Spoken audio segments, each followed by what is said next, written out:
Well, hi, Prescott, and thank you for tuning in to another Prescott E-News Prescott Talks. My name's Glenn Martin. I'm the host, and as promised, we bring in some informational people on this show. It's not all about politics or what's happening in our town. And today, I'm going to bring back Susan Tighe. She is a Medicare specialist. Now, I'm not saying there's a lot of people out there that just turned 65 or maybe are 65 out here in Prescott. But I'm thinking, Susan, this is a pretty target-rich environment, right? Yeah.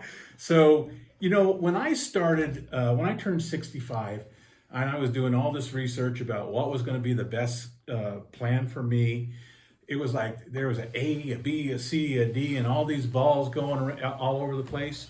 And I had a flyer come in my mail, and it was from you. And it said, come to the seminar, and I'll make sense of it. Well, guess what? Even I understood it. And so that's a big deal because I really don't understand all the moving parts usually. But you made it simple, and you made it very interesting, and you made it very personable, and you made it very understandable. So I know Joe Namath is out there promising the world and everything's free, and I just laugh because I know you, and I've even heard him say Medicare will pay you back $400, and I'm like, I've never heard the government ever pay me back $400, but who knows? It's a whole new administration out there, but we won't go there. So, Susan, tell us a little bit about you, your background, and let's get into some Medicare. All right. Well, thank you very much. And again, I appreciate you saying that I made it simple because that's really what my passion is. It's about trying to make it something that anybody can understand, and they don't make it easy on us. And so that is why we really need to break down what I call the alphabet soup. As you mentioned, my name is Susan Tighe, and I am a licensed broker in the state of Arizona. But what I really want to do is work in the community in which I live, and that is right here in Prescott and Yavapai County. I think that a local resource is so important. You don't want to have to call a 1-800 number to get your questions answered. And signing up for Medicare, whether you're turning 65 or you're on Medicare post 65, it's still very dynamic and things change. So we're going to talk a little bit today about what the basics are. We're going to talk about the choice that you have when you turn 65, about post 65, once you're already on, what your options are, and what some of the different enrollment periods are that we need to be aware of. So, let's first of all start out with your website. You're on Facebook, and your phone number in case we have somebody who wants to get a hold of you. Thank you for that. My website, which I'm really proud of, that we've just been working on, and it's just getting to a place that I really like the images that we have. You'll see here we've got Watson Lake in the background. www.medicare863.com is my website. 863 representing the zip code in which most of us live here. Good. So Susan Tighe, my phone number is 602-705-1462. And you can contact me at Susan@Medicare863.com. So that's another way that you can. And we'll put that up on the screen so everybody can see it. And you really hit a nerve when you said, I didn't have, calling an 800 number and being put on terminal hold. I will tell you, I was in a hospital and I'm thinking, holy cow, am I covered? And I called Susan. She answered the phone like right away. And she said, all you need to worry about is getting well. So, this is the type of person she is. And this is the kind of service she provides. So, again, big is not always better. And 800 numbers, well, they suck. But anyway, I can say that on my own show. So, and that's one of the first things I encourage people to do is that put me into their contact list as the Medicare lady or whatever it is that'll remind you who I am and what I'm about. I'm also going to proactively contact you every annual enrollment period because, again, things are fluid and they change. And we want to make sure that we're doing what we need to do when we need to do it so that when it's January 1 of the following year, we've got everything in place as it should be. And that's what we did. Okay, so let's talk about Medicare and Part A. I love Part A. So original Medicare, created in 1965, is for those of us that are turning 65 and has worked over the course of at least 40 quarters or 10 years. Original Medicare are Parts A and Parts B. This is a federal program, not to be confused with Medicaid, which is a state and federal program that has to do with folks that need help in terms of paying for their Medicare coverage. Sometimes these work together, but today we're primarily going to just talk about Medicare, this federal program, and what it covers. So as you mentioned, Part A is hospital insurance. I also like to explain it as institutionalized care because it also covers skilled nursing facility care, hospice care, in-home health care if the doctor says that you can have that skilled nursing care at home.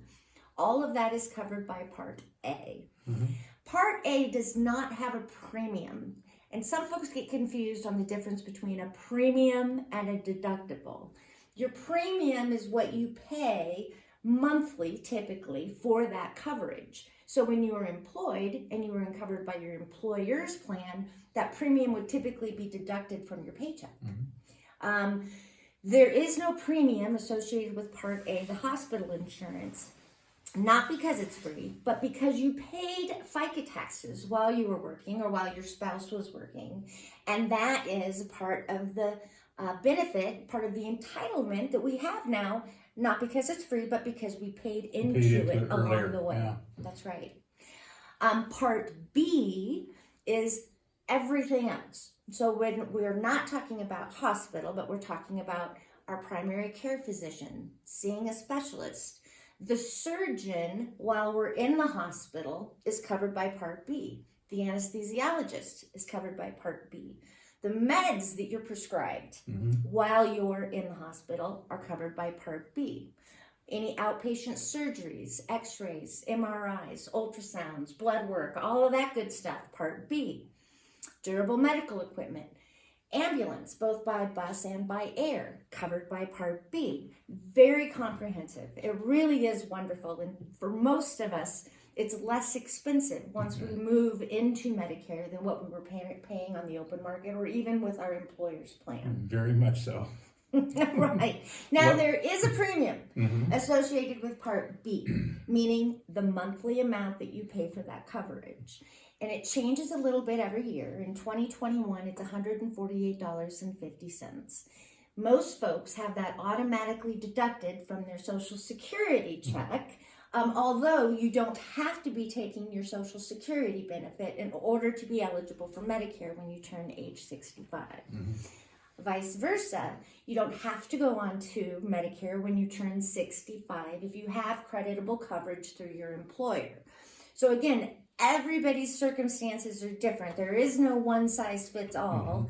And so while a lot of our friends and neighbors and coworkers and family members want to tell us how what's best for me is going to be best for you, it's really not always the case. So the thing about Parts A and B, Original Medicare, is that they do not cover everything. Now, as far as the services, it's very comprehensive. But as far as how we pay for those services, there are gaps in Original Medicare.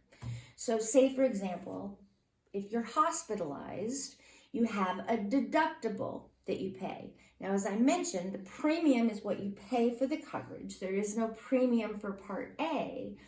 But if you're hospitalized, there's a $1,484 deductible that you have to pay before your Medicare coverage begins.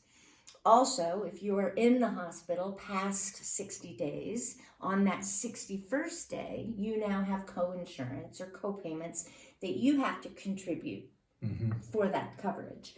And so that's why we have all of the commercials out there, because they're talking about what do we do to cover those things that Original Medicare does not. So the $1,484 deductible is kind of the biggest one that folks are aware of on the Part A. Part B, Medicare pays 80% of all of those services that we talked about. We have to pay 20% of the Medicare approved amount. And the problem is there's no cap on that 20%. So 20% of the Medicare approved amount typically is a pretty small number. But 20% of a Could really be a big number. big number, especially if you're hospitalized for If you end up with an acute illness or injury, something that is chronic, something that is a condition that you're going to have to manage the rest of your life, that 20% could be huge. It could be life-changing financially. Yeah. So, the first decision that folks typically have to make is, how do I want to cover what original Medicare does not? It's an either-or situation. You either add a Medigap plan, that is a plan that is provided by a private insurance company. Your original Medicare Parts A and B, the federal government is the primary payer for that. They foot those bills. The supplement, the most common or popular supplement plan right now is known as Plan G. So we're going to throw another letter into the alphabet soup. So we have the original Parts A, we have B, and then Plan G comes up and covers what original Medicare does not. Now that would be the gap. That is the gap. Okay. That is the gap coverage. Okay. And there is a premium associated with that Medigap plan or the MedSup plan, the Plan G that we're talking about, that you pay monthly, but then when you have to use it, you have no bills. Yeah. You have no bills. There is a $203 deductible for Part B, meaning once we've paid that first $203, your Plan G is going to come up and cover 100% of any costs that original Medicare doesn't pay. And that premium is every year or one-time shot, or how? It's monthly. It's a monthly premium, but there are 3 different versions of Plan G, and there are 3 different versions of Plan F if you were born in 1954 or before. And a lot of brokers don't talk to you about those different versions that can really bring your costs down, because they might not get paid as much on those services, or they don't want to get into the weeds because it's a little more complex. But the costs, in order for world-class coverage with your original Medicare and a Medigap, is it's really phenomenal. Yeah, it really is. I mean, I was covered, of course, under a corporate insurance plan, and it costs a lot more, but we don't, again, I'm in Medicare and I have the Medigap and, everything that you helped me get through. And again, I don't want to get into my personal life, but I was in the hospital and this is how much I paid. So it was like, am I covered, Sue? You're covered. Get ready, get well. And I said, this is good. This is going to make me feel much better. So a lot of moving parts, but, I want to go back just a little bit on you. You're so helpful in having people understand how this stuff all works. And we'll kind of get into, if you're turning 65 or if you're already 65. But I want to bring on that you do have some online seminars coming up. And that's how we learn. And you're always willing to take a phone call and try to fit the right plan for somebody. So tell us about your seminars, and then we'll go on to Plan D. Absolutely. So my seminars, it's called Medicare 101, and it's the basics. No sales. We don't talk about individual circumstances to begin, because that's what I call Chapter 2. Chapter 2 is where I come and I sit down at your kitchen table. Pre-COVID, sometimes we do that by Zoom now, depending on your comfort level. Where we talk about your particular circumstances. Medicare 101, my seminars, the next one, let's see, April 8th, 10th, the 29th, are just about the alphabet soup, some of these things that we're touching on today. It's about, how do you enroll for Medicare? What does Medicare have to do with Social Security? What are my choices in terms of understanding how to cover what original Medicare does not?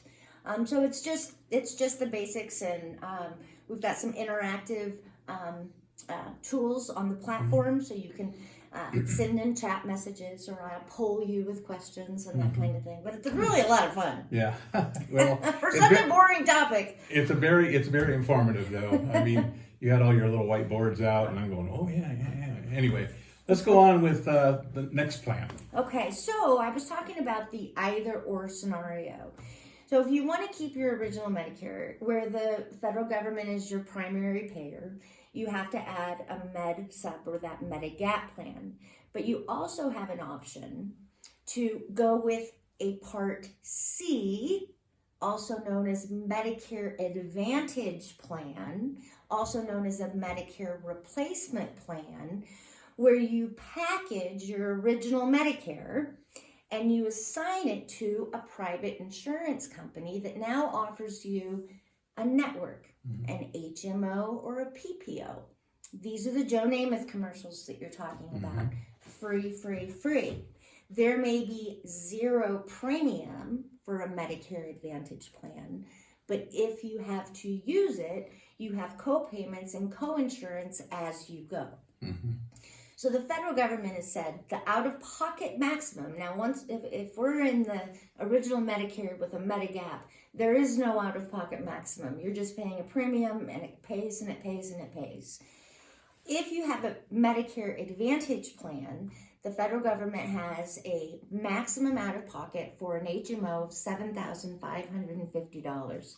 For a PPO, it's $11,300. So they don't mention that in the commercials. If you have to use it, it can be substantial in terms of the costs. A lot of physicians don't like to participate in those networks because they know that many folks that choose that as an option don't have 10 grand in their savings account to pay for their medical services in the event that they actually have to use it. But I don't mean to be dismissive of them. If you don't plan on traveling, if you don't mind working within a network, if your doctor is in the network, and your Part D, we'll talk about that again, is included in this plan, and they add a lot of extra benefits, the free, free, free that we talked about. Some Medicare Advantage plans, at least in Yavapai County, the maximum amount will pay $75 towards your Part B premium. So that $148.50 that we talked about for your Part B premium is reduced because that insurance company will pay that back. Why are they incentivized to do that? The federal government pays that private insurance company a big bonus for taking you off of their plate. Federal government would like to get out of this business, I think. And that's why they really encourage Plan C. And I think we're going to start here to hear more and more about that because that really is what they would like folks to do.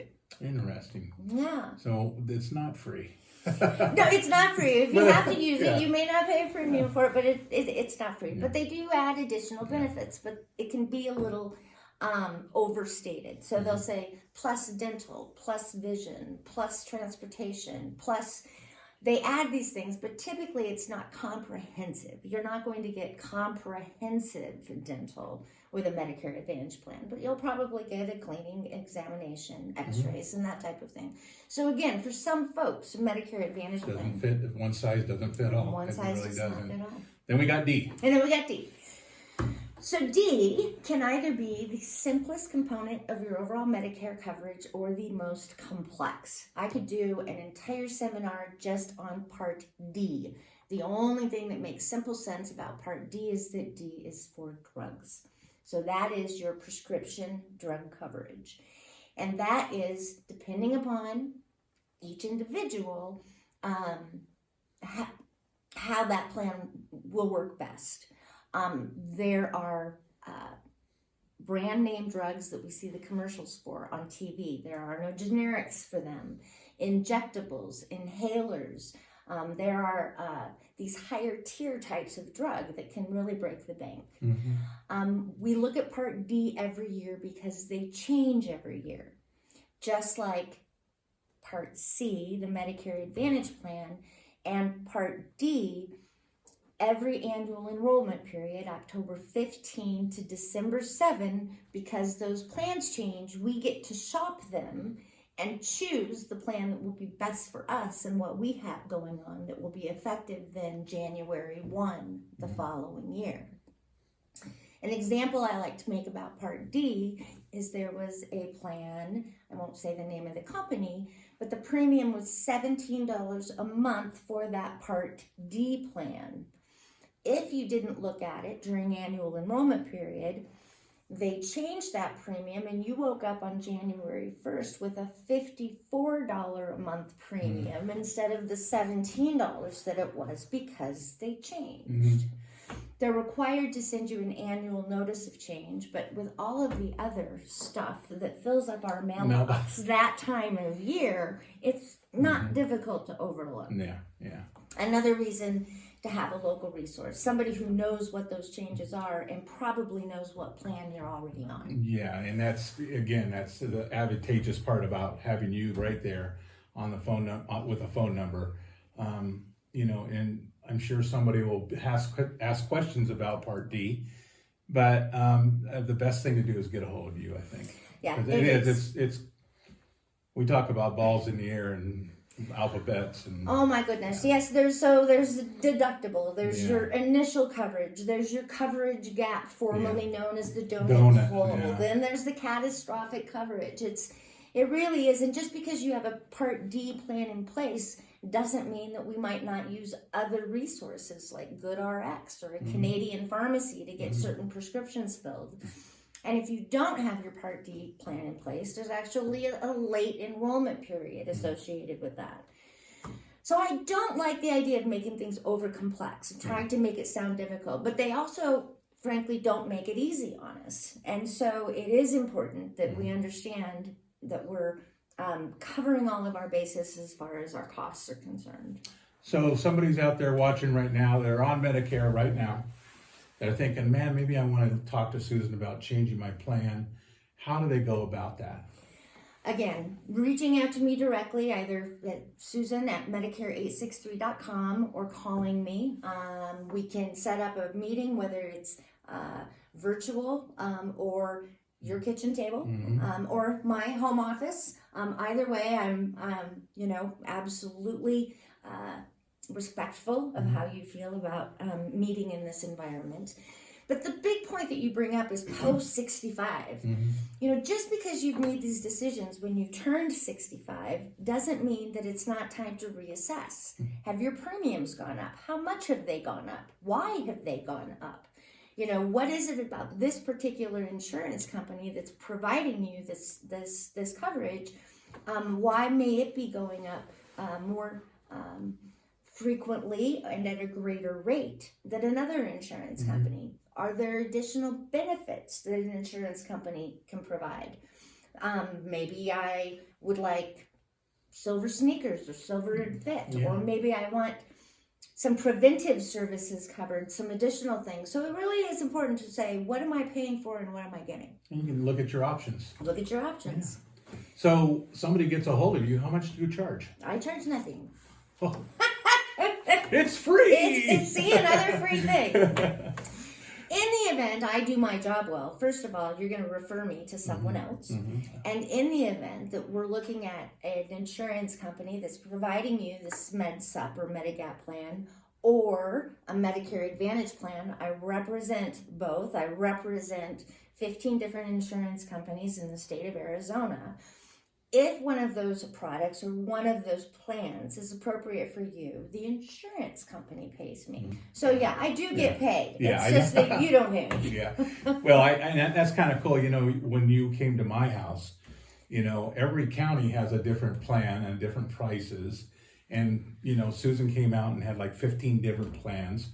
So we were able to, understand which one was going to fit me personally the best.